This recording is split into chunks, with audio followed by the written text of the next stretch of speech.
Lance Luce on the Barton organ. Thank you so much, Lance. Welcome everyone to the Penny Stamps Distinguished Speaker Series. Today we bring you esteemed French landscape designer, Louis Benech. This is just in time for all of us to break into the outdoors. The thunder and lightning we had last night will bring forth green, I am sure of it. And Mr. Benech will inspire you today. And I hope all of us spend lots of time in the outdoors before we convene here again. A big thank you to our partners for their support of today's program, the Matai Botanical Gardens and Nichols Arboretum.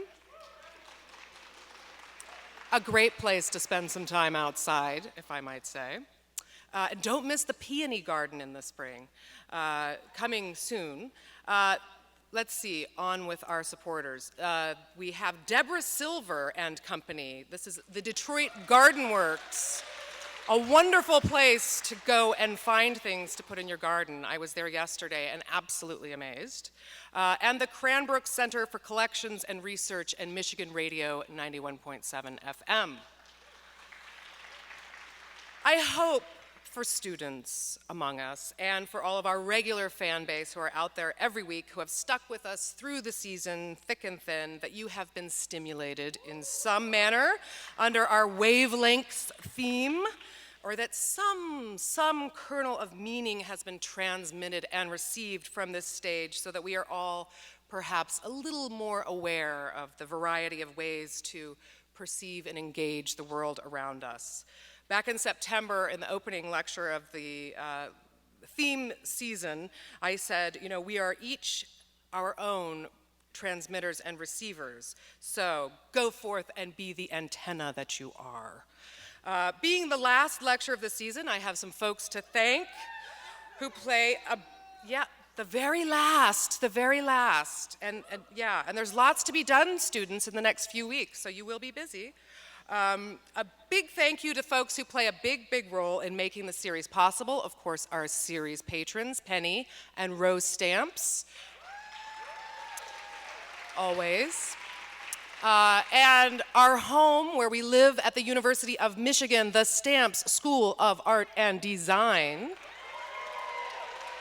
Yeah. And I really want to thank all of the students and the faculty who help in hosting these speakers each week. I want to thank everyone who has ever sent in a speaker nomination, and if you haven't, you can still do so. Either email me directly or go to our website where the speaker series listings are. There's a nomination tab where you can send in information about who you want to see up here. I very much want to thank everyone at the Michigan Theater, our city's gem that we get to be at each week. Truly a delight.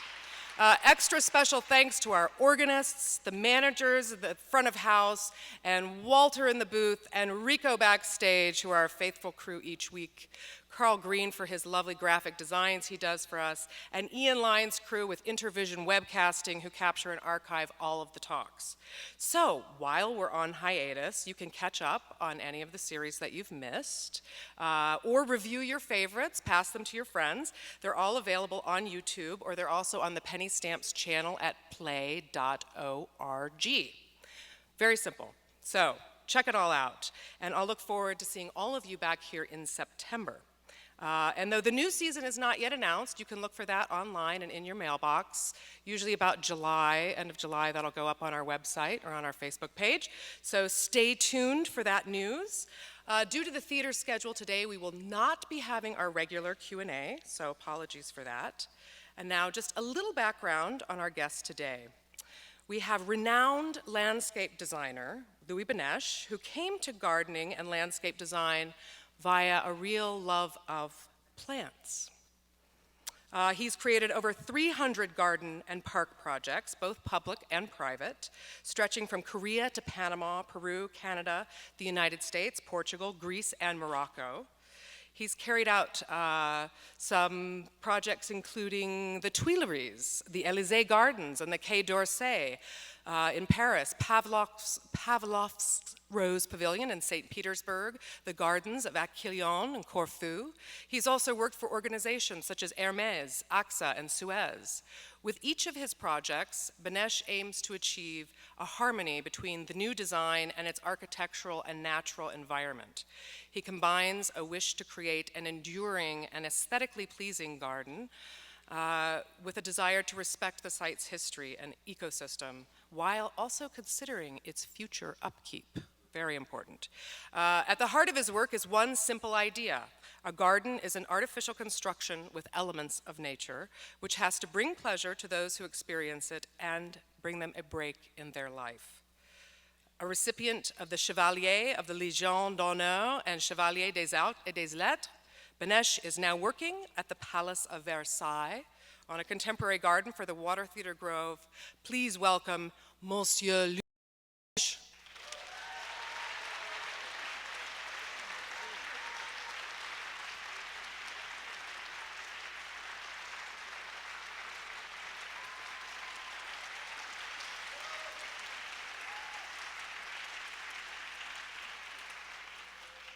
Thank you very much, and good evening, everybody. So, I'm going to show you a few pictures. I'm a gardener, and I'm starting by a mix. My mind is rather, is a bit messy, but I choose a few places, ordinary places, and then a few places where some stories were written. And then I'm ending by the chance of my life, which is the fact of having been able to work on the Tuileries Garden, which is an important place, designed by André Le Nôtre. And today, much later, having been chosen to do a small grove in Versailles on the site of an historical place, which was Le Bosquet du Théâtre d'Eau, and which is a funny and strange story, very intimidating. So, let's start. Come on. Oh, it's always the same story. I think I will need help. Don't laugh too much, will you? Boys. That's a good start, isn't it? No, I was telling you I was a gardener, but I'm not very good at computer. Where should I press? Don't laugh at me, please. No, here, I was told. And then I need you again. Okay. To go forward. Yes. Okay, that was back. Right, so I'm starting by a garden in a famous French place, which is Saint-Tropez. And the way I intitulated my talk is about just watching and then doing. And this place, the house is not very interesting, but it's on a slope with a very, very nice view. And on that picture, actually, you had cars just at the base of the house. And so the way I just worked was to try to send the eye to the church of Saint-Tropez that you see in the foreground by just creating a hedge on the left and just looking at the place. And on the right-hand side, it was going up the hill. And I just redid what is very conventional in Provence, which are what we call restaurants, which are terraces. And you will see a few pictures of that. That's the sort of first terraces, which is just above the plain grass green, and which is not box. And this is a very early spring picture. But there is other plants coming through that clipped story. This is the same thing with more Mediterranean plant on the top of the bank. And we will see a bit of the pool you saw on the first image. All the pictures are in front of the house. None of the pictures are at the back where there is the swimming pool, and which is less interesting because the view was the main thing. So this pool is exactly in the axis of the church of the village. And again, I've been using that Myrcene africana, which is a funny plant, which is quite close to the boxwood, and agapanthus. The lower level of the garden is a more jungle-like garden, and then there is 3 walks after the pool. This is the lowest walk. This is the highest one, which is just a yellow walk, again in between walls, terracing walls. And this is the central one, which is the white walk. And there is a few plants, very little blooms. There is some neriums in bloom during summer. And those are just Petersburg, helichrysum that you use in hanging baskets, and miscanthus. That's again the same yellow walk on the other side, ending on a little gazebo with yellow climbers on it. And this is on the right-hand side of the screen, the same walk that you saw well clipped, but with the lavenders and Pavlovsk during summertime. And of the garden, where I kept the vines which were there. And another picture of summertime. And the top terrace is where the olive trees are planted, is just turned into a wild field with native plants, apart from added esculsia from California and a few Germanica irises. That's a more wet garden, still with the sea in the foreground, which was planned. It's a small garden, but which was planned for summer, because it's a holiday place in Brittany. And it's facing east, and it's in Dinard, which is the city facing Saint-Malo that you have on the other side. This is one of the pictures of the highest level, which is just a small orchard with 2 main plants that we will see later a bit better. A funny mix made mainly for summer, again at the lower level of the garden in front of the house. And this is the top garden I was talking of, with, you can see a trunk of a fruit tree. There is just apple trees and apricots. And the 2 plants which are there are just hebes and hydrangea. Both of them are summer flowering. One is evergreen, one is deciduous. And there is very little herbaceous apart from the acanthus. You see a few crocosmia bulbs. But there is very little plants needing a stronger upkeep.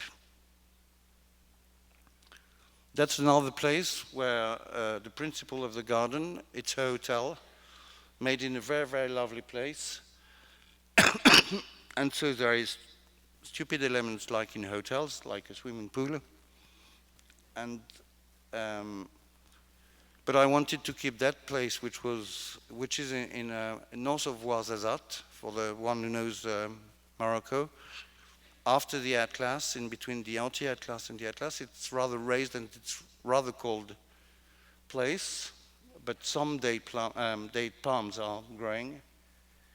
And the principle was to keep that swimming pool, which is a long canal ending in a square shape, thing inspired by Muslim gardens,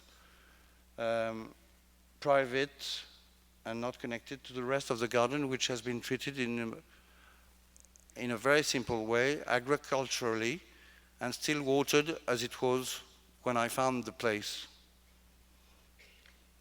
This is the swimming pool, as you see, with a walk behind it and a wall. And actually the gardens are on the left of that picture and on the right of the swimming pool. And this is the left garden, underneath the bigger old Tsar.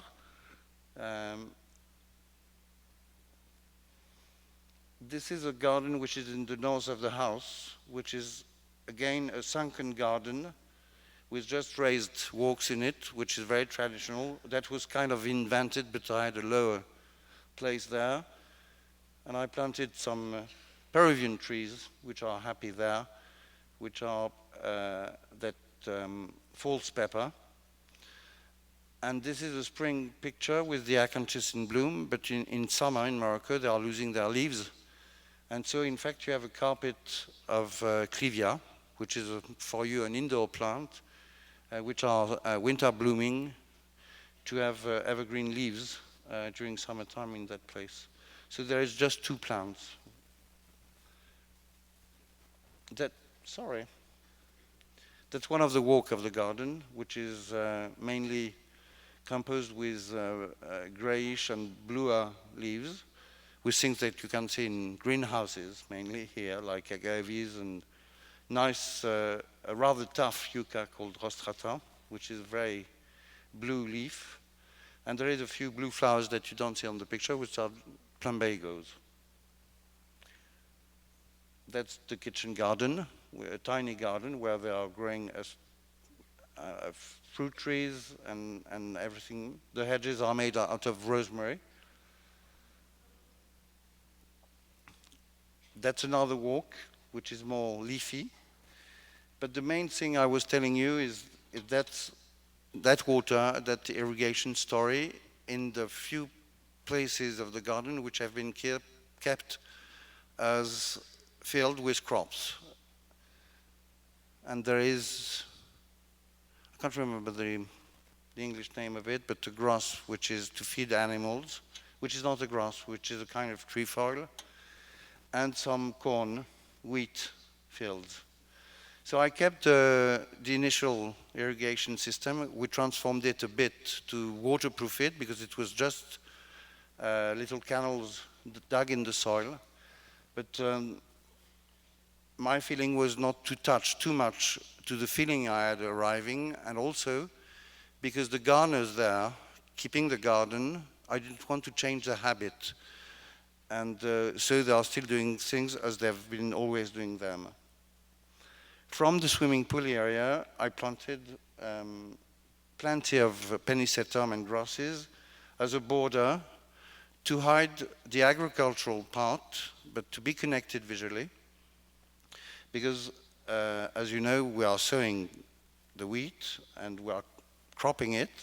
So there is very nice time and there is worse time. But there is, and you see it from the top of the house, what is the feeling. So you have the pennisetum, which are just before the fields of corn. That's another, a few pictures with little commentary, but I kept the space open. It's a dry place. The principle of the garden is that I'm just watering around the house, but these pictures and the 2 coming pictures are on a huge flat field where there were a vineyard before the house was built. And I felt that the fact of having a land quite empty should be kept empty. But the owner, I mean, she was terrified of bees, and so she asked me not to keep the vine. And so that was transformed into just a field of native grass, which is called Oryzopsis miliacea, and with a mix of things to add a few blooms with that American plant, which is very easy, and set seeds itself, which is the gaora. And I'm going to show you a few other details of planting, but using, again, dry-proof plants like at the base of the picture, you have caper bush, and then teucriums, various types of teucriums. That's the other way around, looking at the house, but the field is, there's just a band which is more cultivated with sort of artificially kept lavenders, and a non-native grass, which is Tipa tenuifolia, which is a Mexican grass. And then we will go through the garden with less commentary, but the main field is Oryzopsis miliacea. The secondary fields I've been using another native grass, by just collecting the seeds, because it's not in the trade, and sowing them. And this is Iparenia hirta, which is quite close to one of your native grass. And again, close to the house, it's more sophisticated planting. Yes, I'm going on. I replanted a bit of wine, of grapes, in some areas far away from the house. Masked some group of cypresses where I didn't want to see houses in the surrounding. And that's the other way around picture, replanting a few patches of a vineyard like it was initially. The road was added to go to a new harbor. And this is a picture from the inside of the house, which is one of the small gardens attached to the house, which I'm calling the fresh garden, which is very shady. And even there with hydrangea, and we are watering it.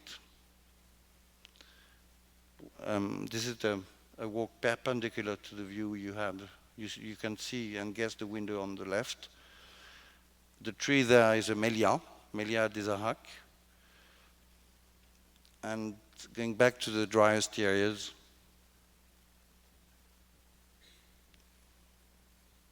and that's a picture of the house, which is more bright with bougainvillea, which are just clipped along the walls.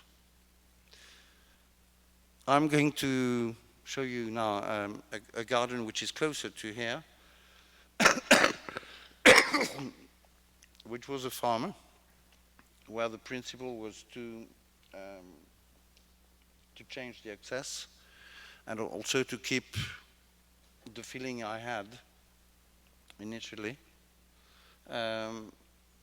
You can see probably better than I do.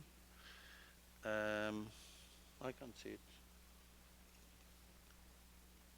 How it is on the picture. That was the initial access. It was pushed there, and I'm going to go on working there, and I'm going to push it here now and recreate another orchard. It was just to enjoy that place, which is just apple trees. And the way I've been working in a very simple way was to add walls of low maintenance, keep that orchard feeling, adding one here, and creating a long separating garden in between the houses, which is composed just with boxwood hedges, but which is a long rose garden that I can fence during winter time because of the deers. So the fact of the deers, the fact of not wishing to transform that place too much and keeping all the fantastic elements which were there, like the dogwoods. This is a picture on the left of the rose garden, which is a long walk with roses and peonies on both sides, and which is very easy to fence. It's an element. The right-hand side picture is close to the guest house where the cars were. It was a graveled area underneath the maple trees. And those are just pictures of the apple garden where we replanted younger ones, which have been growing. And you see that there is a few older ones in the background. And the fact of keeping walls, just adding a few things on them sometimes, and adding walls. The place where I added walls is to make a sort of gentle fence in between that additional orchard of magnolia. There's just one plant, different varieties. It's simple, easy to maintain, and the effect is short, but it's really sort of a joy in the spring. Did I? No, I can't get the picture. Oh yes, I didn't realize that that picture was there with the wall, and the picture, the swimming pool is just on where the picture is taken from. Now I'm going to talk to you of places where an history was more written than in the previous places. In Greece, the place where I work were empty or with an agricultural previous background. Those were already gardens before I came into them. I'm starting with a story where it's not an historical story, but I'm showing it, which is Villandry. which is a visited place in France, and which is a early 20th century garden in the way it was totally created. At the time, Detroit and New York City was booming, and inspired by Androuet du Cerceau, who has been doing who designed all the French gardens of the Renaissance at the time. And there is the kitchen garden with that with that place which made Vinodry famous, and two higher terraces with a canal.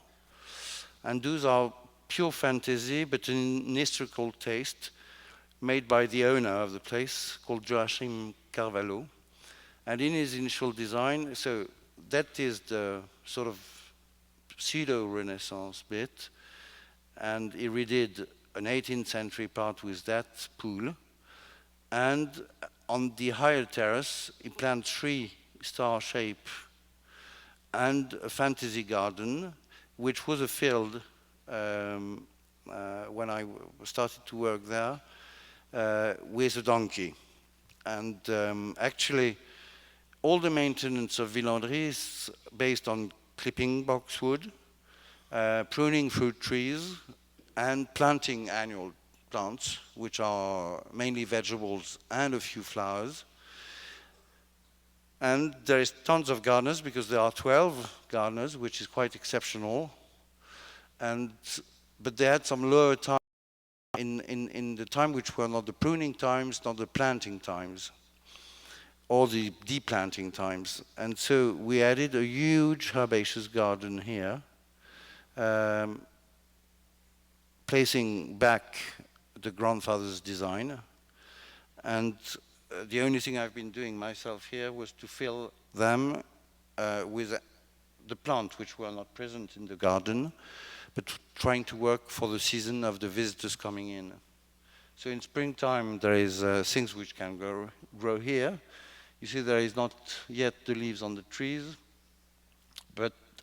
and this star shape you saw is called the sun garden, and the garden before is on clouds. It's the higher level of the place, and I just choose 2 color schemes, one warm, this one, with the summer blooms here, with your wonderful red bechias, and there is a mixture of plants coming from different places, but trying to make the garden happy, with plants which are settled and which are staying in the garden, as any good perennial gardens. But there is a few shrubs. As you can see, there is a bignonia, which is used as a standard at the background, which is a summer bloom, copsis, and these are pictures of the cloud garden with white, grays, blues, mauve. That's another place where I worked. I've been working there for the last 30 years of my life, regularly, and I'm still working there. It's in the forest, quite close to Paris, called Rambouillet. It's Louis XIII house, small house, and so you see the main axis, which is on the left of the picture, the garden. On the right-hand side is the forest, but there is a long drive where Richard Serra has been doing a wonderful sculpture. And there is very good sculptures in that garden, but I don't have any pictures of them, sadly for you. But I'm showing those pictures to other people, and I'm not showing this is that proper house. And the owner is not keen on showing what he has, which is not very generous. But it's okay for the garden. So that's one of the work which I did with a mixture of bronzy, reddish, and grayish color because of the cedar which was there. And it's a high maintenance garden because there is plenty of edges which are clipped. And there is, I don't have the right pictures of one of the garden, which is a rose garden. And there is an association of clipped yew and carpinus hornbeam. That's the farm garden, where I kept the space empty in the centrality that you don't see. And there is two walks, I would say, on both sides of the commun. One which is, because the son of the owner are living there. Those are a few pictures. One is based with a yellow-based leaf garden, and the other walk is a winter flowering garden. That's another part of the garden, based on plenty of things which are maples, Cornus alba that you don't see, and tons of hydrangea and abel. And this end of the garden you were seeing with the hydrangea are just clipped into two little rooms which are based on white and mainly shrubs, very little flowers. That's the hedge, which is Cornus mass, but the variegated shape. There is some in the city which are in bloom now. So those hedges are blooming now, and then they take their leaf, which is white. There is cubes of yew to mark all the deciduous hedges, which are low, so you can see the gardens which are on both sides.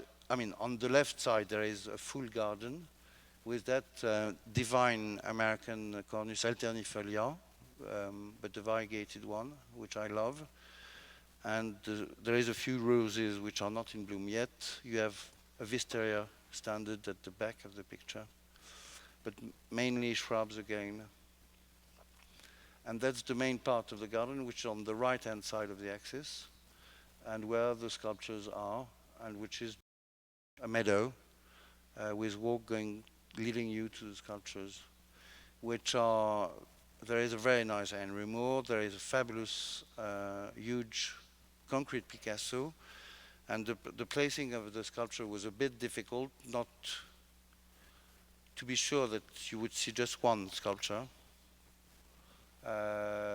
in the vistas, but not two. I didn't want that space is big, but not that big. And I thought that conversation can be good, but Chilida was wishing to be there when he was commissioned to do a statue. But it's difficult sometimes. It's good to keep people lonely. And this is the hedges I was talking, where there is a bit more on the left-hand side, a bit of deciduous things, and the design, which is in front of the house, in the axis, is repeated and goes into the forest and disappear in it. And that's the only picture which is connected to you because of the snow. That's another place which is where, when we have snow in France, where there is snow, it's a late 18th century house, which is placed on the plateau of the Sologne, and it's just where the land is falling down to the valley of the Loire. And so that's the plan. You have the house which is there, the drive to go to the house, and all this area is the lower level, which is wetland. Sources are coming out of just underneath the house, and it was very wet. It's less wet today because of all the fields and because they started to grow corn in Sologne, which is not a traditional area of to grow corn, but they have been drilling plenty of forage to water that, and there is less water. And the work I did was very simple, but the water was in a rather poor state when I arrived. It was heavily polluted because of the use of nitrates around, and I wanted to find a clearer water and find back some circulation. I observed on the plan of the place, which I'm not going to show you, but I had some historical plans showing that every water, that's a lake where they are shooting. There is one place called a rondeau in France and another one in the forest, which was when the farm, the medieval farm which was there before the castle, where they were protecting animals during the night, taking off the bridge and avoiding the wolves. This is one of the islands I'm talking about. And when I found the place, it was full of trees which have been growing by non-maintenance, and this axis, which is the west axis, is ending, maybe you see it better, but there is a darker spot, which is the Cathedral of Orléans at the end of it. This is the main axis, ending on nothing, and there is 3 pools. This oval pool on first stage, lower level to the house. There is a grotto here underneath with a spring leading the water, falling down into a round pool that we don't see, and the third round pool, which is the major one in the flat area. And that canal was existing, but this one was not. And what I did was to redo that canal and to lead that canal, which is starting on the left of the picture and being connected to the water which is there, that you see underneath the trees, and placing a funny element introduced by the type of drawing I could guess on the plan, but matching to the east drive and walk. And this funny picture seems to be quite virtual, but it's because there is ice actually on that picture, and it makes the water not reflected. You will see a few pictures with reflection. This is without ice from another point, and you see the connection I was talking of. This is ice. I've been sending somebody to take some pictures that day, simply because of the snowdrops, because the house is on the top of the hill, and there is two wood on both sides. And another little work was to take off the shrubs which were there. That's the house facing the pools. But on both sides, right and left-hand side, there is carpets of cyclamen during late summer, and infinite carpets of snowdrops during winter time. That's the entrance of the house on the top of the plateau, and you feel a kind of gap behind it where all this design was made. And that's a recently planted kitchen garden in the wall garden. When I came there, the previous owner were growing Christmas trees there to sell them, so we did it in a very conventional way. But in a very, I didn't want to make it too fussy, so there is a mixture of vegetables and flowers together. One of the cherry tree was there, but all the other fruit trees have been replanted. You don't see them, but I used something which is very French, which are cordons of pommier. The standard are pear trees, and we go back to more serious stories. And those serious stories are, the first one is the Tuileries. The way I arrived in the Tuileries, I was a gardener working in Normandy and designing some gardens for a few persons, but I had first to maintain that garden. And I worked with a friend of mine called Pascal Cribier, and he was ambitious. So he heard about the Tuileries competition and was wishing to participate.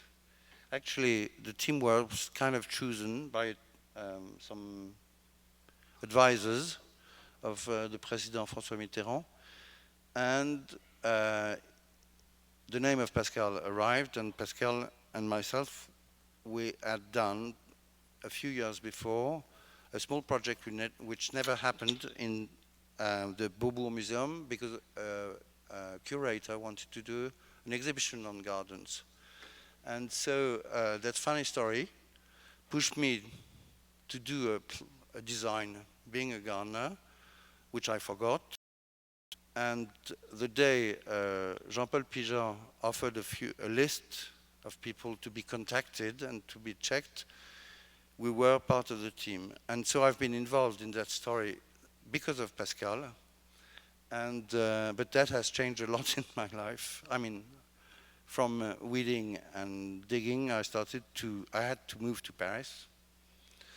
And so I'm going to talk to you of that place and being a bit boring, but explaining you a few things before showing you what we did. So that's the Le Nôtre's plan.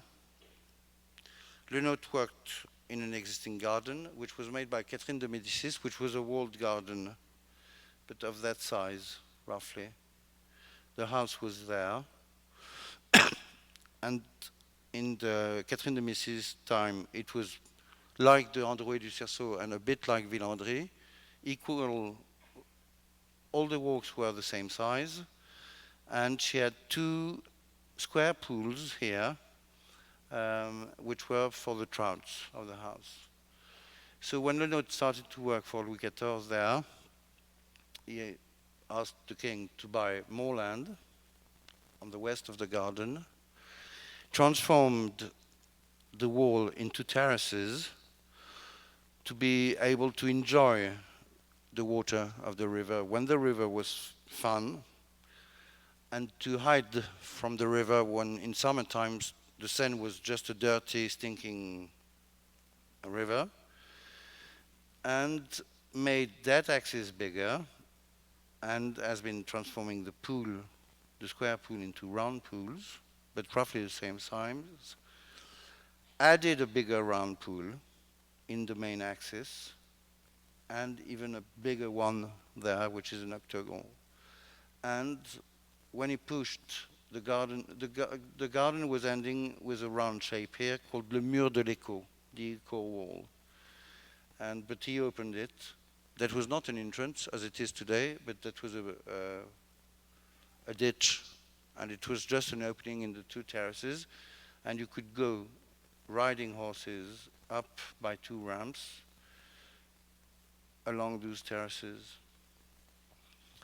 And so he has been giving a hierarchy. He has been starting to work on the fact of increasing the size of visual elements seen from the house to make that long distance shorter. He has been placing that first pool, which is an important addition because then it does a triangle here, which is existing in the Le Nôtre's garden only when he was working for the king.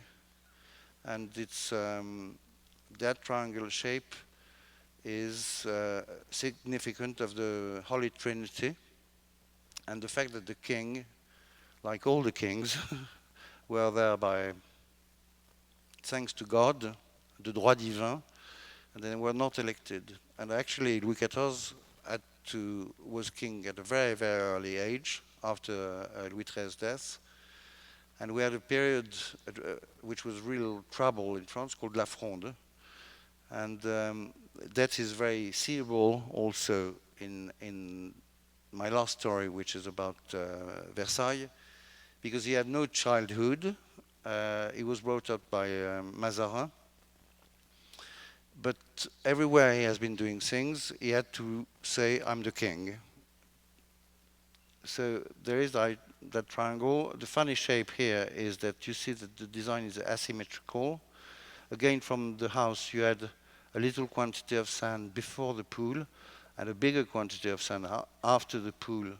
So you had the feeling that this sky element, water, was placed in the center of something. And also it creates a real perspective trouble. And that's how Le Nôtre has been a true genius. So if you remember those elements, now we are going back to the way we found the garden. No, first of all, and what was important too is that the house was, the living rooms of the house were at the first floor, and so everything was seen from a bit higher than the way we found the garden. So one of the first things we tried to do in the work was to recreate a proper terrace, to see that space which was in the Lenôtre's time treated only with broderie, but it's one type of writing. And we went, and that's the actual situation with the terrace. You don't see the steps, but we are looking at the garden from a higher point of view. And that's the axis, you know, ending by the Arc de Triomphe, and which is ending, going on to La Défense, which is a sort of new skyscrapers area, but that axis is ending in the forest of Saint-Germain, which is another royal place, which leads to the castle. So even without seeing it, things were designed in a huge, huge scale. So that's how we found the garden, roughly, for the competition. And you see the pyramid was not existing. The roundabout made by Pei was not there. The written story here was made by an architect after the castle of the Tuileries was burnt and disappeared. And Le Fuel, who was the architect of Napoleon III, added, on the Lenôtre space, kept the pools, of course, but added a ditch and made that part private, transforming the sort of formal design which was there. And those gardens were called des jardins réservés, so they were the public, which has always been allowed in the Tuileries, was not seeing the emperor because all that was shrubs. And so all what Lenôtre has been inventing disappeared, and the way we worked was to try to find that initial broderie space as being with one writing. It's not anymore broderie. Those broderie means kilometers or miles of clipped boxwood, and it's just impossible to redo. And also we didn't want to redo what was there historically. The house, the Tuileries, is not there anymore. Tuileries was built by Catherine de Médicis, as I was telling you, and it had received a succession of various architectural acts, but there were no way, and you see from the garden a lot of the Gare d'Orsay, which is a huge building. The two pavilions, Pavilion Marsan and Pavilion Flore, are still there, but it's not the Levaux architecture. They have been recovered by Le Fuel again, who transformed them in huge buildings. And so this garden, which is 5 hectares, meaning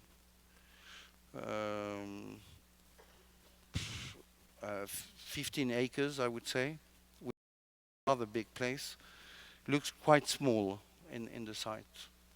So the main thing was to refine a way of circulation and being able to re-uniformize those gardens and creating a terrace. So we have been digging all those areas and to make them sort of flatter. So those pools went lower, and you will see on the pictures what it gave, because we kept some of the 19 informal planting trees.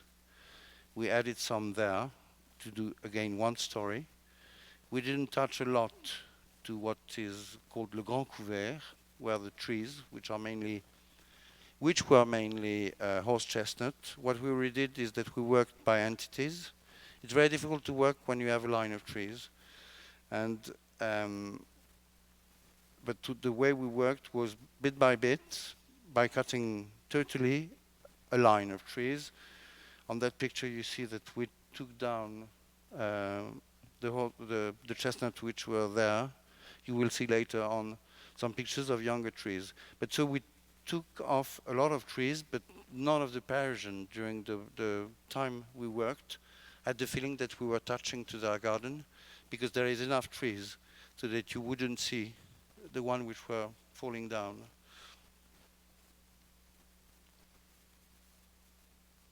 And this is just after the work. It's a picture which was taken long ago, with the old trees planted by Napoleon III, by Le Fuel. The transformation of the design, we reinvented that design by by creating those new walks, but connected to the Grand Couvert, by designing a space which was asymmetrical, seen from the terrace, with a shorter amount of sand, with more sand at the top, and just retaking actually the initial Lenoir's design, but which was in that axis, which was the crossing. I don't know if you remember the plan which I started to show you, but there were some crosses there. So the work were going this way. And why were they going? And this is, yes, the new axis. Mitterrand didn't want us to do that, because exactly here was a sculpture that you will see later, but which was placed by the Third Republic after the emperor left. And so he saw that it was a symbolical act of importance, and that we shouldn't take off La Statue de Valdec-Rousseau in that garden. So everything was a bit of a fight once we have been named. And since we took off all the shrubs, we didn't touch to the ditch, but the ditch is in the ground, so it doesn't. You understand the type of work Leno did, which is, you see that pool is the same size as that one, while this one is twice bigger.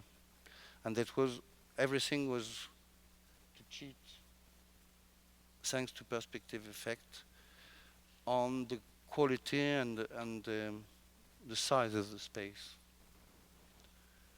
Those are a few pictures which are not very interesting in itself, apart from the fact of having some of the old trees which are very raised today, but still alive. And at the end, along the Terrasse du Bord de l'Eau, which is the western terrace of the garden, you see that the line of the land is sloping, but we made it flat to be able to create the terrace, which is today covering a tunnel, and which has, of course, the non-quality of a tunnel. And the other picture, no, the following picture, sorry, is also the type of work we did, which is very visual, but we raised all the lawn with a metal bit, which is making the maintenance easier. We made them like cushion, a bit fluffy, to grab visually when you're walking in the garden the maximum of sand, because it's a very mineral place. It's a huge place, very mineral, but we had to keep it mineral at once. It was kind of history. We reduced that major axis, but there is tons of people walking from the museum to the Champs-Élysées every day, and especially in the nice season. And the other thing is that we created a design of beds with walks in it. I don't think I have any picture, but to make the maintenance easier. And I mixed there for the first time in that garden herbaceous to the annuals. Those were annuals bed long ago, but summer scheme, without a drop of white flowers, because there is enough white in that garden. And the purpose of our work was to try to, in that funny place, to go back to a more gardenesque atmosphere and a more fresh atmosphere than it is, and it was even. This is the young trees we planted, and this is from the terrace of Le Jeu de Paume, where we placed the statue de Valdec-Rousseau. That is the bloody statue Mitterrand didn't want to move. And I'm reaching Versailles, which is a story I'm doing at the moment. It's not yet totally finished. And again, I'm going to go through the same process, which is to explain you what was the history and the way we worked, or I worked there. That's the geographical situation. The castle here, with that hollow here, which is La Cour de Marbre, where there is still the old castle built by Louis XIII, father of Louis XIV, which is in brick and stone, while all Versailles is stone work. This is le parterre du Midi, above the orangerie, with the parterre de l'orangerie, and there the Suisse, and this is the main axis, with the level of the parterre d'eau, and from the first floor, which is again the living place of the Galerie des Glaces, you don't see La Tonne, but you have that place, and you just see the water, the green carpet of what we call the tapis vert, and then the Grand Canal, which is ending the perspective. And all the work of Le Nôtre is incredibly interesting because, again, when you are reaching that point, you are discovering that. So, again, you're discovering something. So you are pushed to go further on. And if one day you go to Versailles, you will stop here. It's rarely explained, but you see that mix of green and sand in one proportion. It's a short distance. And then you have the slope of the tapis vert, and it's exactly the same proportion. And then at the end of it, you have the water of the Grand Canal. And if you are a bit under something, because of the slope of the grass, you have the feeling that the water goes up. And it's absolutely extraordinary. And it's 1, 2, 3 again. As there is 1, 2, 3 pools here. So that's the situation. Oh, no, I didn't talk about the place, but so that's the place where I'm working. And what is interesting in that thing is that there is a Louis XVI grove, bosquet here, which is called Les Bains d'Apollon, the Apollon baths. And that with a wonderful grotto designed by Hubert Robert. And so that was done by Louis XVI, destroying the work of his great-grandfather, Louis XIV. But it was already Les Bains d'Apollon, but with metal structures to cover a fantastic statuary, which is copies of antiques which were there when, at the beginning of Versailles, they needed water for the pools, and so they added a reservoir on the top of a place called La Grotte de Tétis, where all the statuary, which has been sent by Louis XIV himself in that bosque, kept by Louis XVI in that bosque, in the grotte, but that's still an historical place. And the other thing, and I'm talking about that, is that bosque, which has been restituted historically by the architect en chef des monuments historiques, looking on the garden of Versailles, exactly as it was, they say. And that was restituted with American money, and that restitution costed a fortune. There is a few pools, but to do it, they have been destroying the archaeology. And Versailles has been, and in the mind of that architect, who is working for the last thing, working here, restoring, where am I? Here. There is a pool, which is called le Bassin des Enfants Dorés, that he is restoring. And the way he restores is he has been taking off all the archaeological bits and is redoing a swimming pool. That place, most of the pools in Versailles were made with clay and stone. And this pool was a very small pool, and it was made out of brick to do the structure and covered with lead. Today you are not supposed to use lead, and it's a difficult story for him, but he's redoing a pool in a way which is modern, and he has been restoring or restituting all that garden with a lot of money, but with contemporary techniques. And myself, when you are trying to be historical, I think that you should be more Taliban than he is, and you should be. No, but you have to be precise, otherwise you're just doing a false thing. And myself, I'm just in between that rather recently restored garden and that grove too called Les Bains d'Apollon, and that's a bigger place, which is roughly 6 acres size.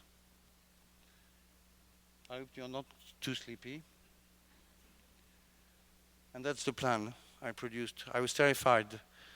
There is a joy when you are in a competition. I was terrified because of the shape I had given to the Bosque. So I made it a bit confusing. Not to be read, but I mean, and you're not going to stay too long on that image, which is cloudy. That's the historical pool, which is still there, of Le Bassin des Enfants Dorés, made by Mansart after Le Nôtre death.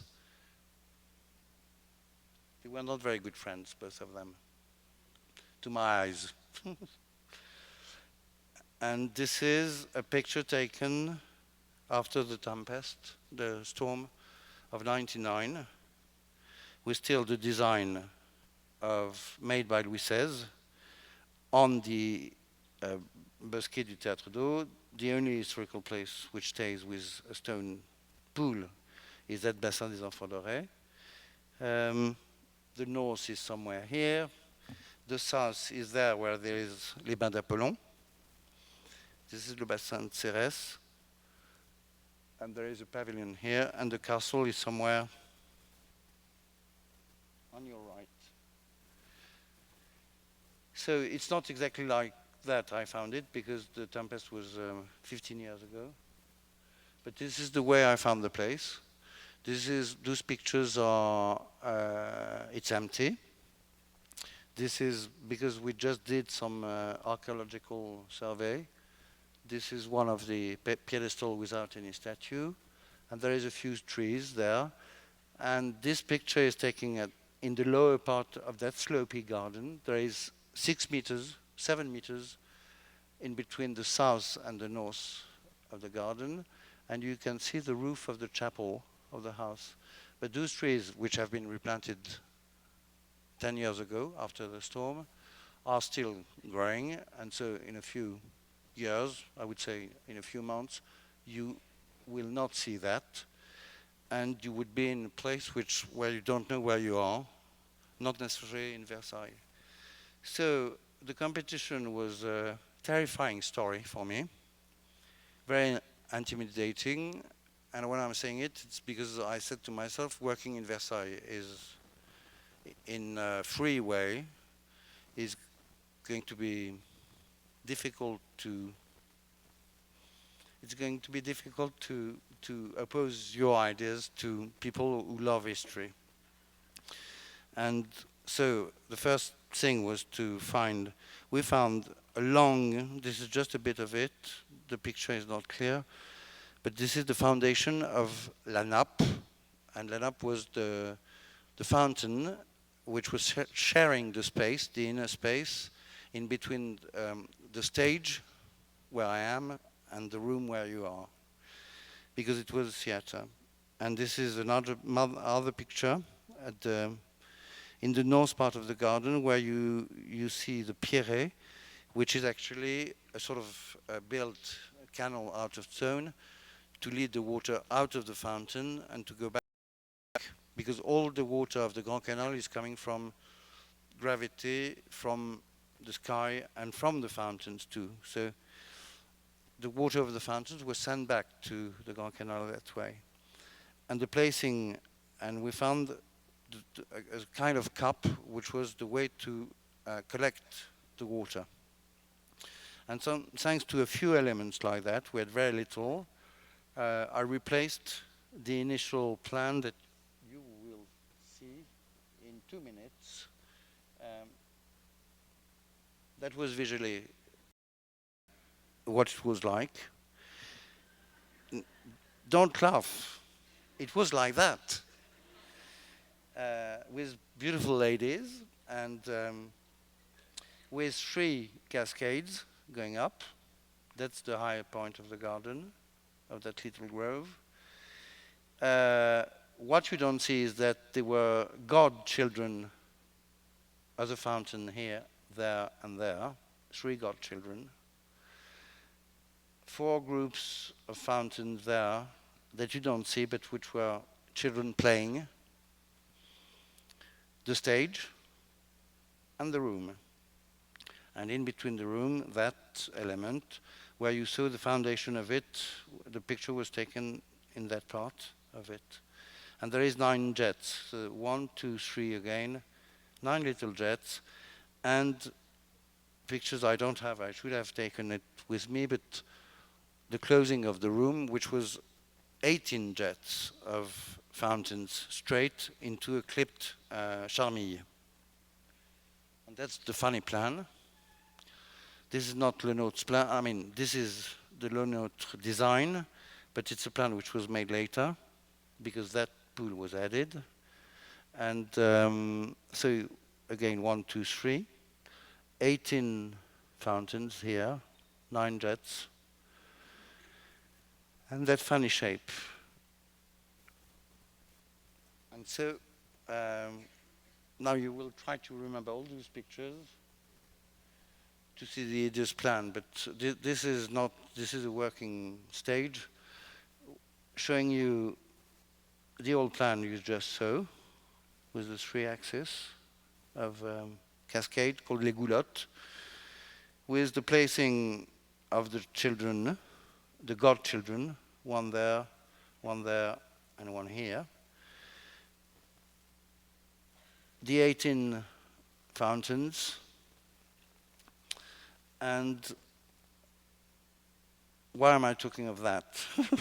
I don't know, but anyway, this is to tell you that the way I decided to work there was, apart from the analysis of the fact that I wouldn't see that I was in Versailles, for probably the first and the unique time in my own personal work, to work with concept and to try to replace in a new way, in my way, all the elements which made the initial Bosque when Le Nôtre did it. When he did it, Le Nôtre received some orders and he was executing them like a good servant.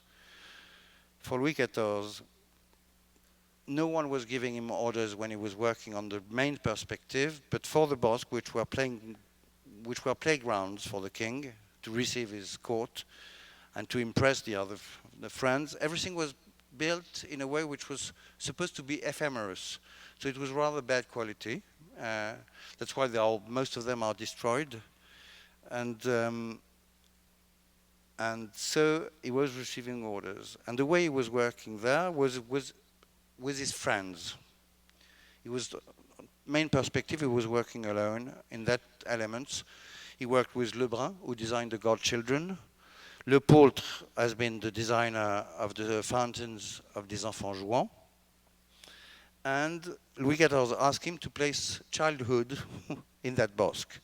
So the childhood, Louis XIV asked Le Nôtre was placed in the fountains. So when I decided the competition and when I knew that I was going to be kept, that I was belonging to the team selected, I called Versailles and I said to them, would you accept that in my team, which I haven't said before, I could have a plasticien or an artiste? And they said yes, and then that was not written, that was just conversation. And then I said to myself, but how will I do? We have a very special way of, very administrative markets for those sort of things, and it's crazy to go with an artist, with an expensive person, and I should go, because I had a budget for that. And I called back Versailles and asked them, how will I work with the artist if I choose one? Will he be under my team or is it going to be separate? And they said to me separate. So we are co-traitant and he's not my under-treatant. And so they accepted the idea. And then I said it's Jean-Michel Otoniel. And so when Jean-Jacques Ayagon, who had that idea of doing something new in a place which was empty, fighting against all the conservative people in France, but he had a few good points, which was that there is no historical statue left, everything has been destroyed, and also another point that's working in a free way today without being precisely historical is cheaper. So my way of working there was to add some people, to play some childhood, and I choose Jean-Michel Otoniel because he's an artist who is very good at doing things which are understandable for every eye, every age. And I tried to find some three stories, and so I took that element which was added to the initial Bosque by repeating it. So you don't see it when you enter the Bosque because there is a hedge, but it's there. There is 1, 2, 3, because I did create an island, which when I started to work, I understood that on the left could have the water around something, and the island came to me because 2 trees, for the little trees you saw on the place, were in that axis. Those trees are children of the grandchildren of the trees which have been planted by Le Nôtre. And Le Nôtre has always been keeping a few trees in the way, when he was doing something, he was keeping things. So again, trying to work as he did, I kept those. And they are on an island which is round, but that you see as an oval. So I have my 1, 2, 3, and then everything is into 1, 2, 3. I have 90 live oaks. I mean, all my plants are in the number of 3, and the composition is, it's not to be said, but it's there. I kept some trees like he did. As you saw, there is some perspective effect with the 3 fountains, and so I wanted to play on optical tricks. This funny shape, you will see later, is giving me, again, you have on the plan a size of water there and a size of water there, and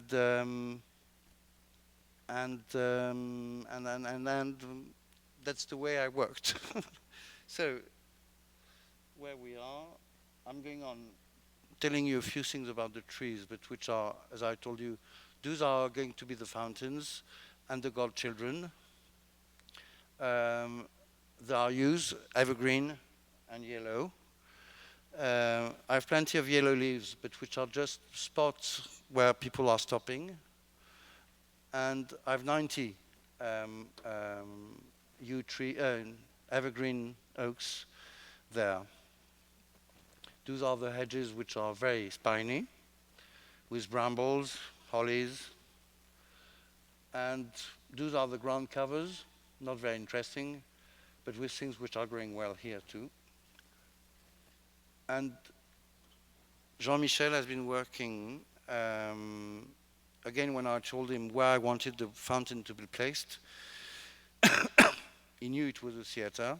He was interested in the way of showing the Garden of Versailles by Louis XIV, which is a kind of choreography.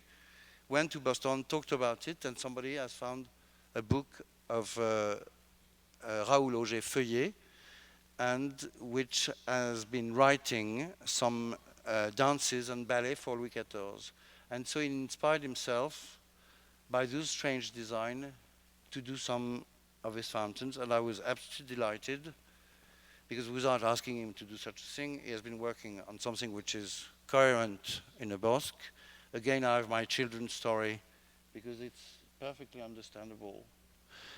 And so it gives that today. The garden is not yet finished on the planting, but these fountains are working, and the result is absolutely amazing. Myself, I prefer it without the fountains working, because the reflection of his work is fantastic. It's glass pearls. I don't know if some of you know the way he works, but it's really funny and interesting. And he has been taking the blue, which is royal, but we found some piece of glass in the foundation that I've been showing you earlier. So here we are, and that's watercolors I did for the competition. This is the first step. I will go through very fast through the work which has been during last year, I would say, last summer, keeping the tree, placing the island. This is the whole of the Bassin des Enfants Dorés, and that's the new axis, while the garden was axed from south to north and from west to east here. and I'm going without any commentary. But you see it's funny shape, sort of not really nice.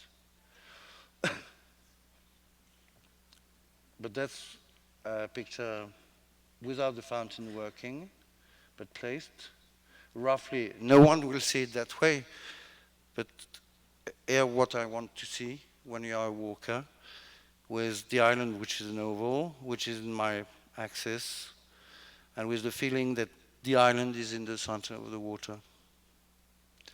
And I will end by a few artificial picture made by computer, not by me, but which I found quite realistic and very nice, and the dates will be like that, I hope, in a few years. Here we are, and that's, I think it's excellent work, because I'm sure that it will be like that. When you walk around, there is a walk, and then the central room is going to be used for events and things like tonight. And here we are. This is my job.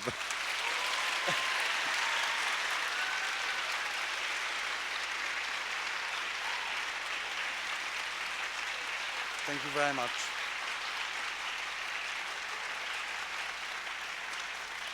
I'm sorry because I have been a bit too long, and I hope that you haven't been too sleepy. Bye-bye, and many thanks.